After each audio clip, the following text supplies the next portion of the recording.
First, before we call the meeting to order, I'd like to thank the mayor for filling in for me at the National Organization of Black Law Enforcement Officials. Everyone has regaled the mayor for his law enforcement execution and for being black. I'm not gonna touch that. The meeting will come to order. The minutes for last year's July 23rd meeting and the special meeting on April 30th, 2008 are read. I would like to hear a motion of them to be approved. So moved. Second. Second, Second. without objection, the minutes for the meetings of July 23rd, 2007, April 30th, 2008 are read and approved. I'd like to note this morning that Jeffrey Merdler, is he here? He is, Governor. Jeff? No, he hasn't shown. He's just coming. Here, he's There he coming in comes. now. He's Coming down the middle, right? There he in front is. of us. Hi, David. Hi, Jeff. Good morning. And Fred Hochberg is here representing Speaker Quinn.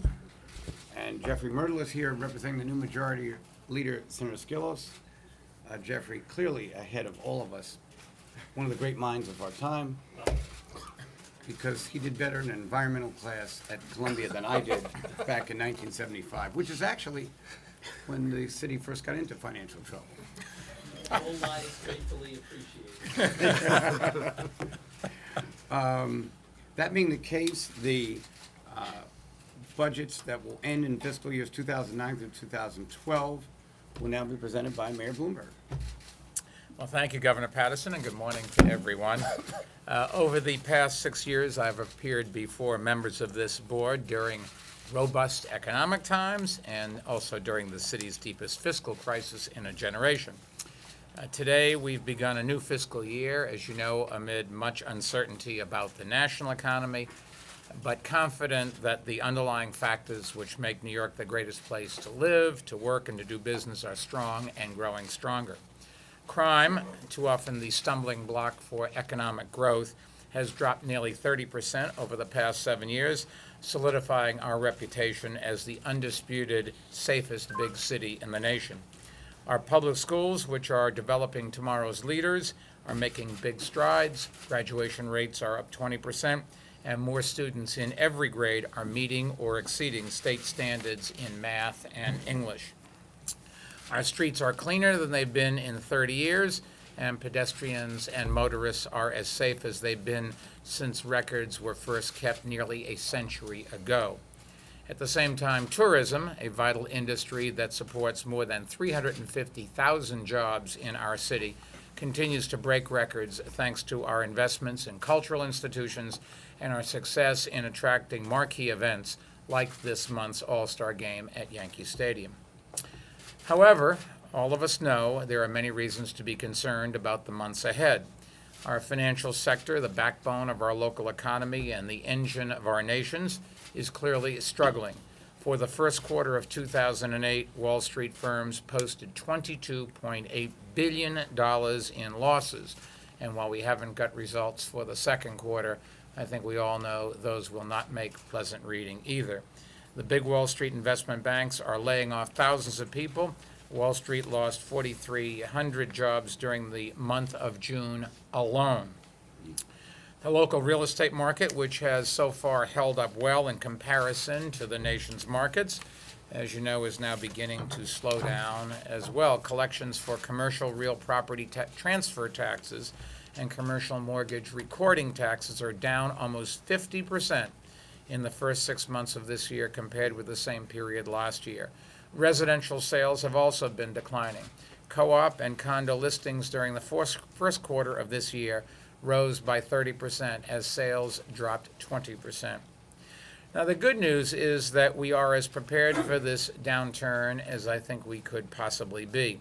When the economy was booming, we did not squander our revenues on politically popular projects and giveaways. Instead, we ran surpluses and used that money to pay down debt early. We created a trust fund, one of the first in the nation, that begins to cover the city's long-term obligations for paying health benefits to retirees. And we have also applied almost $1 billion from prior year resources to help close the budget gaps we face in fiscal year 2010 and fiscal year 2011. And last fall, when it was clear the economy was headed for trouble, we immediately acted by implementing a temporary hiring freeze and directing agencies to reduce city-funded spending, which resulted in savings of 2.7% in fiscal year '08. In the months ahead, we will have to keep a close eye on the economic indicators and take whatever steps are necessary to keep our budget for fiscal year '09 in balance and keep our city moving forward. And it's not just this year that we have to worry about. The projected gap in next year's budget, fiscal year 2010, has increased by more than $1 billion since just last May 1st due to the recent arbitration award regarding police salaries. And even with prudent steps that we're taking to manage the 2010 budget gap, it is now in the neighborhood of $2.3 billion. If the city's economy were booming, increased tax receipts might be a possible answer to this problem. But unless economic conditions improve quickly and dramatically, and no one is predicting that they will, then we're going to have to find other solutions. With so much uncertainty in the local and national economy, our first duty is to continue to show fiscal restraint, just as families are doing. And that's why we've put the lid on city-funded spending. It's been kept virtually flat for this year compared to last year. In fact, the budget spending increase of 1.6% in city funds is well below the projected 2.7% annual rate of inflation. We've directed city agencies to be very judicious in identifying where and how to save in order to maintain our essential services and our economic competitiveness. By cutting city-funded spending by 5.6%, these agency actions will produce more than $1.1 billion in savings in fiscal year '09, and they will also result in recurring out-year savings of about $1 billion annually. To reduce costs even further, we are slowing down the city's rate of capital spending. We will do that by stretching the current 4-year capital plan for an additional 5th year to fiscal year 2013. And the result of this spacing out of spending will be a 20% reduction in capital outlays through fiscal year 2010. By keeping spending virtually flat, we've been able to extend help to homeowners who are struggling to balance their own budgets, many of them because they've been caught in the subprime mortgage meltdown and the credit crunch that followed. We're doing that by extending for the 5th consecutive year our $400 homeowner property tax rebate. And this will ease the burdens on homeowners and pump money back into neighborhood communities. The budget we adopted for this year will also includes the 7% property tax reduction we first approved 12 months ago. But continuing this reduction in the current year will depend on the city's economic performance over the next few months. And as the FCB staff recent report noted, our budget does not continue this rate reduction after this year. The gaps are simply too large. Our most recent forecast estimated that even after rescinding this property tax cut, we'll face deficits of $2.3 billion in fiscal 2010, $5.2 billion in 2011, and $5.1 billion in 2012. And I know the FCB's most recent forecasts are even for higher budget deficits. Maintaining fiscal prudence is our number one priority, but we also have a duty to continue making the investments in infrastructure and core services that are essential to our long-term economic health. History reminds us of the dire consequences when those services are sacrificed to fill immediate budget gaps. I assure you that mistake will not be made on our watch. We can and we must continue to do more with less to safeguard the city's future. Now, the good news is we know very well how to do it, and we know very well how to do it right.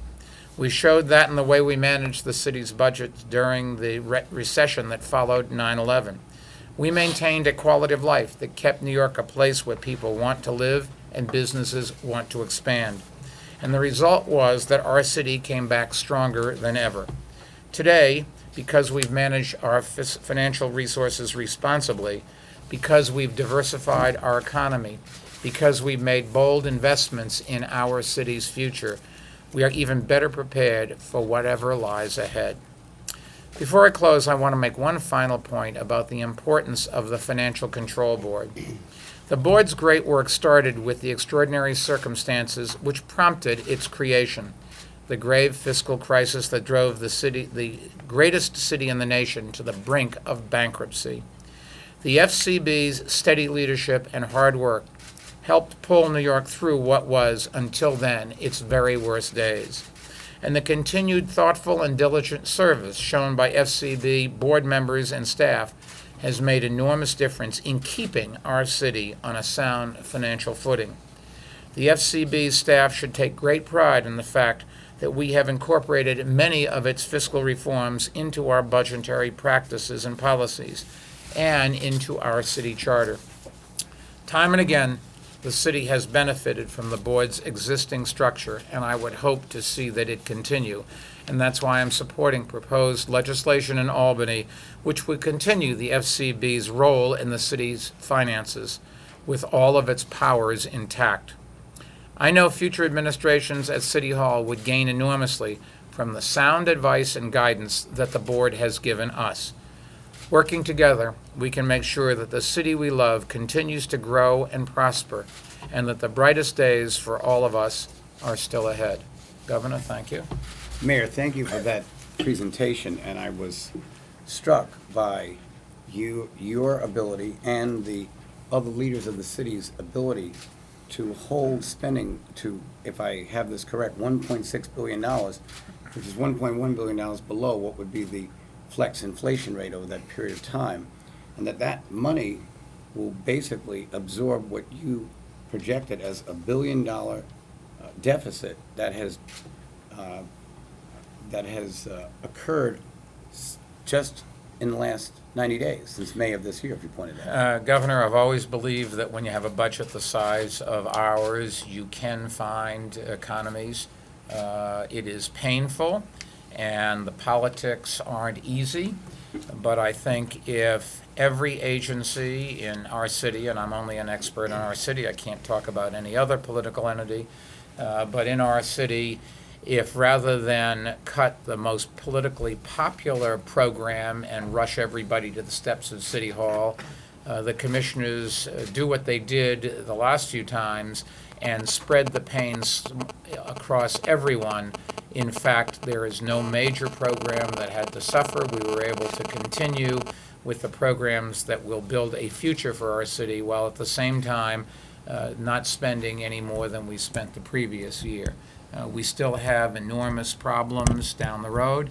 I don't think any of us know how severe the economic downturn is going to be nationwide and how much it's going to hurt our city. But what is clear is every economic indicator says that we have a problem and that we should act in advance of the problems striking us with full magnitude. And I just wanted to thank you for your words. I read the papers today with great enthusiasm. I think you could not be more right. Even if miracles were to occur and the economic downturn didn't hurt our state and city, fiscal prudence is not a bad idea. And I think everybody thinks that we will, to one extent or another, have problems. So you attacking the problem in advance is exactly the kind of leadership this state needs. Well, thank you for that. Mayor, would you yield for some questions from some of the other participants? I'd be happy to. Controller DiNapoli, do you have any questions for the mayor? No questions, I'll have some comments. Comments? Do the comments now? Yes, Okay. please. I'd like to offer some comments for the mayor's benefit. Thank you, Governor. Thank you, Mayor, for that presentation. At last year's meeting, we celebrated New York City's record budget surplus and recovery from the last recession. As we've just heard from Mayor Bloomberg, the city is facing new fiscal and economic challenges. The subprime mortgage crisis has sent shockwaves through the national and local economies. Credit has tightened. Financial institutions have written off more than $200 billion in bad debt. Residential real estate has lost value. In just the past 6 months, the nation has lost more than 438,000 jobs, and the growth in oil prices has stoked inflation, eroding wage gains. After generating near-record profits in calendar year 2006, Wall Street, the most important industry in the city's economy, lost a record $11.7 billion in 2007. As the mayor alluded to, the financial services industry lost twice as much, over $22 billion, during just the first quarter of calendar year 2008. While revenue collections were much stronger during fiscal year 2008 than the city had anticipated, which contributed to a $6.6 billion surplus, the nation and the city appear to be heading toward a significant economic slowdown. Some economists expect a short, mild national recession. Others predict a period of minimal growth. No one obviously has a crystal ball on this.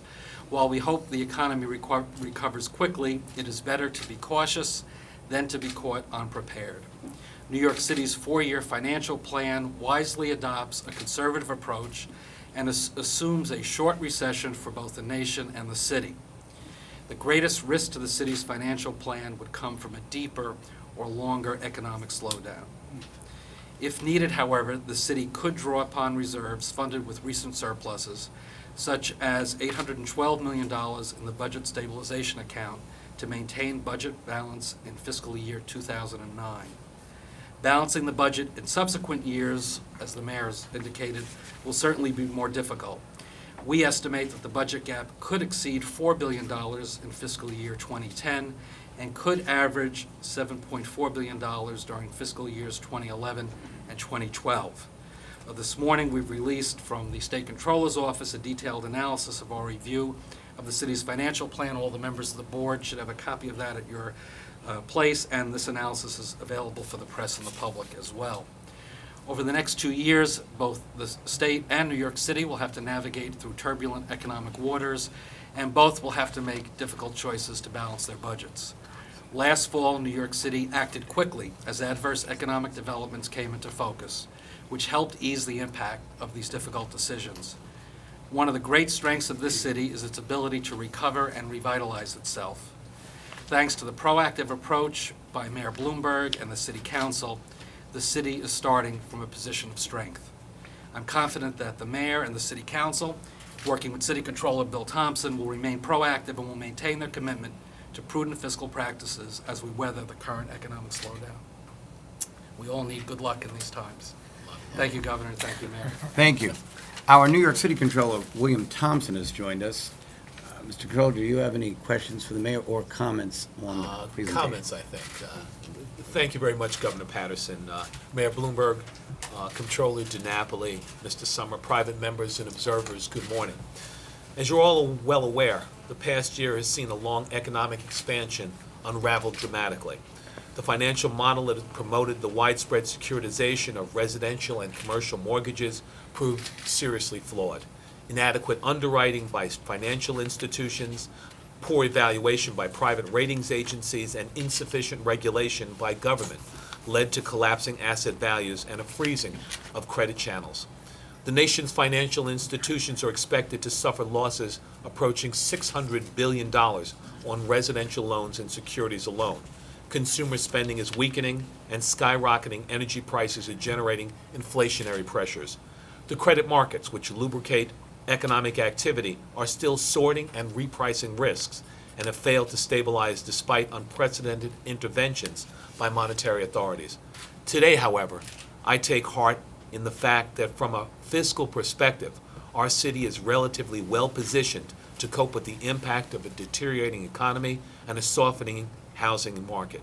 In fact, in fiscal year 2008, New York City was able to preserve surpluses built up in prior years and add nearly $2 billion to the fund that is enabling us to balance fiscal year 2009 and considerably narrow the fiscal year 2010 budget gap. The accumulated surplus of $6.6 billion will make available additional resources of $3.81 billion in fiscal year 09, $2.45 billion in fiscal year 10, and $350 million in fiscal year 2011. Fiscal year 2009 has already benefited from actions taken in fiscal year 2007 that reduced this fiscal year's spending by $675 million. I have been complimentary of the mayor's handling of budget before and continue to be complimentary today. The Bloomberg administration has prudently set aside surplus resources as a hedge against the city's volatile economy and tax revenues. Arguably, the strength of the city's tax collections during much of the mayor's tenure has made such decisions less difficult than they would have otherwise been. But the pressure to use resources for current benefits, such as increased services or tax reduction, can be tremendous, and the mayor is to be commended for balancing immediate needs with preparation for the inevitable economic downturn. As a consequence, the level of city services and tax rates will be more stable in the coming period. Even greater commendation, and I'm going back to the rainy day fund, great accommodation would be in order if the city would establish a formal budget reserve, also known as a rainy day fund, to institutionalize the practice of smoothing the city's volatile revenues. Despite the significant reserves devoted to reducing future budget gaps, the city still projects large out-year budget gaps of $2.3 billion in fiscal year 2010, $5.1 billion in fiscal year 11, and again, $5.1 billion in fiscal year 2012. These projections would be much larger, but for the assumption that the 7% reduction in the property tax that was enacted in fiscal year 2008 will be rescinded in fiscal year 2010. Without these additional revenues, the projected out-year gaps would reach $3.5 billion in fiscal year 10, $6.4 billion in 11, and another $6.5 billion in fiscal year 2012. Furthermore, in most years of the financial plan period, risks identified by my office outweigh potentially favorable developments. On net, the city is likely to experience a gap of $68 million in fiscal year 9, additional resources of $295 million in fiscal year 2010, and increments of $538 million and $334 million to the gaps in fiscal year 11 and 12 respectively. As a result, my office projected fiscal year 2010 gap narrows to just over $2 billion, while fiscal year 11 and 12, the gaps widened to $5.7 billion and $5.4 billion respectively. For fiscal year 2009, the gap emerges because tax revenues lag the city's projections and overtime expenditures exceed these projections. In subsequent years of the plan, my office expects revenues to exceed the city's projections. This is because my office's economic outlook, while gloomy, does not yield to sustain a fall-off in tax collections as does the city's forecast. I expect more robust property values and a quicker return to income growth than the city, although I expect out-year business tax revenues to grow more slowly. Spending risks in the out years of the plan are considerable and derive from four sources. First, the city's proposed $200 million annual savings from health insurance restructuring is vague. Second, I expect overtime costs to exceed planned amounts by $100 million per year. Third, pension costs will be higher because fiscal year 2008 investment returns fell short of the 0% return reflected in the adopted budget, resulting in additional costs of $83 million in fiscal year 2010, growing to $225 million in fiscal year 2012. Fourth, changes in accounting standards will prevent the city from borrowing for certain activities that have been considered capital expenditures unless there is a change in state law. These expenditures are estimated to total $500 million per year. Therefore, despite my forecast of lower judgments and claims costs than those projected in the financial plan, spending risks grow from $275 million in fiscal year 2010 to almost $800 million in fiscal year 2012. The city also continues to grapple with its cost structure. Growth in health insurance and debt service expenses are each projected to grow well in excess of inflation. In fact, debt service as a percentage of tax revenue is projected to swell from 13.8% in fiscal year 2009 to 15.1% in fiscal year 2012. Furthermore, a projected modification in the growth of pension fund contributions could be in jeopardy if investment returns don't recover quickly from fiscal year 2008 results. In the face of dwindling revenues, the city removed pay-as-you-go capital spending from its financing program to free resources for other purposes. While this is an appropriate short-term measure to lessen the impacts on services of shrinking resources, the city has removed this financing method from each year of the financial plan. Because of its long-term benefits, pay-as-you-go financing must be returned to the plan as soon as possible. The city's budget will continue to be under pressure for some time to come, as the scenario of falling or stagnating revenues combined with rising costs continue to unfold. The judicious use of reserves to smooth out revenues has afforded the city some time to develop gap-closing initiatives to address the large budget gaps in fiscal year 2010 and beyond. The best interests of New Yorkers will be served if these initiatives can appropriately balance necessary services with the city's high tax burden and don't borrow from our future. And again, let me compliment the mayor for his handling of budget, both this year and in the past. Thank you. Speaking for the Control Board, the Acting Director, Jeff Summers. Thank you, Governor. The Control Board staff issued its report on the city's fiscal year 2009 to 12 financial plan on July 22nd. I would like to review the findings of the report. The city has presented a balanced budget for fiscal 2009. The city wisely took actions during 2008 to implement agency programs to reduce expenditures, and together with continuing strong tax revenue collections for most of the year, accumulated a surplus of $6.6 billion. About $4 billion of this surplus is being used to help balance fiscal 2009, with the rest being mainly used to reduce the fiscal 2010 projected budget deficit. With the city-centered financial services industry in the midst of a significant downsizing, the economic downturn being faced by the city is likely to be more severe here than in the nation. With that in mind, the staff believes that there is a downside risk that tax collections in the business, property transfer taxes, personal income tax, and sales tax could be lower in all 4 years of the plan.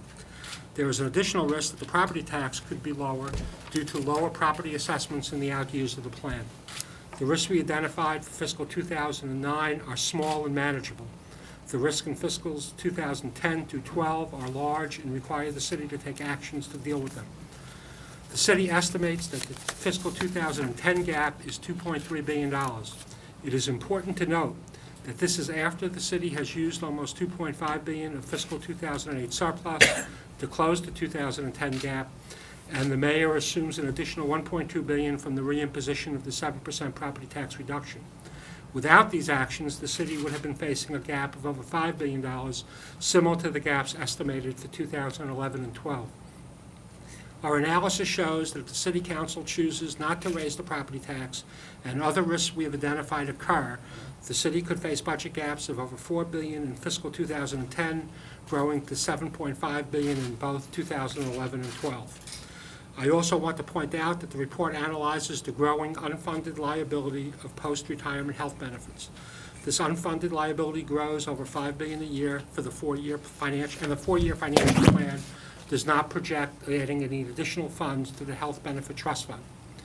With the out-year gaps growing and the city's economic condition worsening, the city should consider, as it successfully did in fiscal 2008, taking actions with recurring value during fiscal 2009 to either raise revenues or reduce expenditures to build a surplus to help balance fiscal 2010 and beyond. Thank you, Governor. Thank you. Do any of the representatives of the majority leader or the speakers of the assembly and the city have any comments on the mayor's report? Do the private members have any comments on the mayor's report? Yes, Governor. Thank you, Governor. I'm making these comments on behalf of the three private members. We agree with the statements made today by the other members of the board that the city, after many years of strong revenue growth, is now entering a period of expected tax revenue decline. Fortunately, under the mayor's management, the city was able to use a fiscal year 2008 surplus to help balance fiscal year 2009 and begin to deal with the large budget gaps projected in fiscal year 2010. We believe, however, that there is another long-term problem that the city faces that could create significant fiscal stress. Our concern relates to the growing unfunded liability for retiree health benefits. A few years ago, in compliance with GASB requirements, the city began reporting the present value of post-employment employee benefits other than pensions. In fiscal year 2006, the city reported this liability at over $50 billion. This represented the present value of intentions to pay retirees' health care benefits for which no money has been budgeted nor set aside. Even though there was no requirement for the city to change how it budgets or pays for these benefits, the mayor wisely saw that this was a major issue for the city and created the Retiree Health Benefit Trust Fund. Over 2 fiscal years, he deposited $2.5 billion into the trust. The deposit, while substantially less than the amount necessary to cause the unfunded liability to remain constant, represented the first attempt to stem the growth of this huge liability. Unfortunately, the current four-year plan does not contain any additional payments into the trust.